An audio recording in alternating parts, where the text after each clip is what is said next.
7 years ago, right here, Newlands Cricket Ground, Cape Town, saw one of the biggest cheating scandals in sporting history.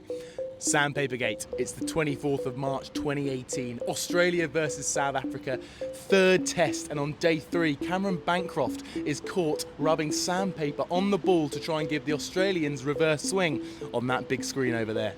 And it was actually a member sat right here who looked out and saw Cameron Bancroft tampering with the ball, and he reported it to the corruption desk. The umpires saw what had happened. They called over Cameron Bancroft to see what he had in his pockets, and he could only show his velvet sunglasses case. It later turned out that he'd put the sandpaper down his trousers.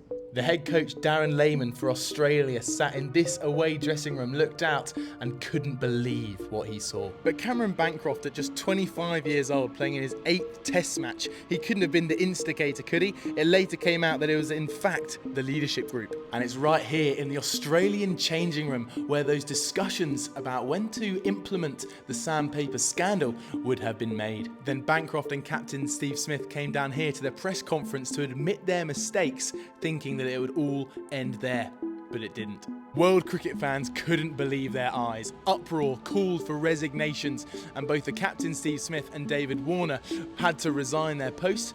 Both had 12-month bans, and then Cameron Bancroft himself had a 9-month ban as well. But what will always confuse me is that whilst the leadership group was sanctioned, actually the fast bowlers who look at that ball every single day of the test match, they know the makings of a cricket ball inside and out.